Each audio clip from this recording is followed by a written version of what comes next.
ಎಲ್ರಿಗೂ ನಮಸ್ಕಾರ. ನಾನು ವೈಕೆ ಮುದ್ದು ಕೃಷ್ಣ, ಕರ್ನಾಟಕ ಸುಗಮ ಸಂಗೀತ ಪರಿಷತ್ತಿನ ಅಧ್ಯಕ್ಷ.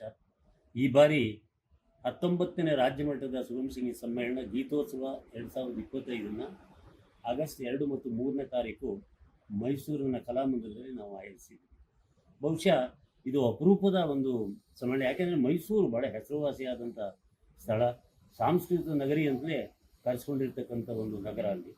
ಹಾಗಾಗಿ ಮೈಸೂರಿನಲ್ಲಿ ಈ ಸಮ್ಮೇಳನವನ್ನು ಮೈಸೂರಿನ ಜನತೆ ಮತ್ತು ಕರ್ನಾಟಕ ಜನತೆಯ ಪರವಾಗಿ ಈ ಸಮ್ಮೇಳನ ಆಯೋಜಿಸಿದ್ದೀವಿ. ನಾಡಿನಾದ್ಯಂತ, ನಾಡು ಮತ್ತು ಹೊರನಾಡಿನಿಂದ ಕೂಡ ನಮಗೆ ಕಲಾವಿದರು ಬರ್ತಾ ಇದ್ದಾರೆ.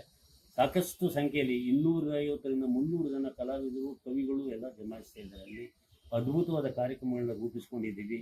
ವಿಶೇಷವಾದ ನಿಮ್ಮೆಲ್ಲರೂ ಕೂಡ ಅದು ಭಾವಗೀತೆಯ ರಸದವತರಣವನ್ನು ಉಣಬಡಿಸ್ತಕ್ಕಂಥ ಕೆಲಸವನ್ನು ನಾವು ಮಾಡ್ತಾಯಿದ್ವಿ. ಯಾಕೆಂದರೆ ಭಾವಸಂಗೀತ, ಭಾವಗೀತೆಗಳಿಗೋಸ್ಕರ ಭಾವಗೀತೆಯನ್ನು ಸಂಗೀತದ ಮೂಲಕ ತಲುಪ್ತಕ್ಕಂಥ ಒಂದು ಗುರುತರವಾದ ಜವಾಬ್ದಾರಿಯನ್ನು ಕಳೆದ 23 ವರ್ಷಗಳಿಂದ ಸುಗಮ ಸಂಗೀತ ಪರಿಷತ್ ಮಾಡ್ತಾ ಬಂದಿದೆ.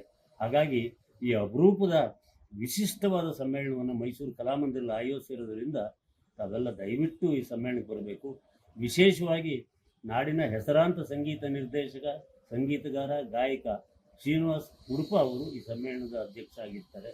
ಆಮೇಲೆ ಸಮ್ಮೇಳನವನ್ನು ಉದ್ಘಾಟನೆ ಮಾಡ್ತಕ್ಕಂಥವ್ರು ಮೈಸೂರು ಜಿಲ್ಲಾ ಉಸ್ತುವಾರಿ ಸಚಿವರಾದ ಎಸ್ ಸಿ ಮಾದೇವಪ್ಪನವರು, ಚಂದ್ರಶೇಖರ್ ಕಂಬಾರ್ ಬರ್ತಾಯಿದ್ದಾರೆ, ಹಂಪ ನಾಗರಾಜೇ ಬರ್ತಾಯಿದ್ದಾರೆ, ಸರ್ವೋಚ್ಚ ನ್ಯಾಯಾಲಯದ ನ್ಯಾಯಮೂರ್ತಿಗಳಾದ ಜಸ್ಟಿಸ್ ಗೋಪಾಲ್ ಗೌಡ್ ಕೂಡ ಈ ಸಮ್ಮೇಳನದಲ್ಲಿ ಭಾಗವಹಿಸ್ತಿದ್ದಾರೆ. ಇವ್ರ ಜೊತೆ ಹಲವಾರು ಗಣ್ಯರು ನಮ್ಮ ಜೊತೆ ಅವತ್ತು ಕೈ ಜೋಡಿಸ್ತಾ ಇದ್ದಾರೆ. ಅದೆಲ್ಲ ಬಂದು ಈ ಅಪರೂಪದ ಸಮ್ಮೇಳನದಲ್ಲಿ ಭಾಗಿಗಳಾಗಬೇಕು. ಇದರ ರಸದೌತಣವನ್ನು ಅನುಭವಿಸ್ತಕ್ಕಂಥ ಒಂದು ಸೌಭಾಗ್ಯವನ್ನು ಎಲ್ಲ ಪಡೆದುಕೊಳ್ಳಿ ಅಂತ ನಾನು ಎಲ್ರಿಗೂ ಕೂಡ ಕಳಕಳಿಯಿಂದ ಮನವಿ ಮಾಡ್ತಿರ್ತೀನಿ. ನಮಸ್ಕಾರ.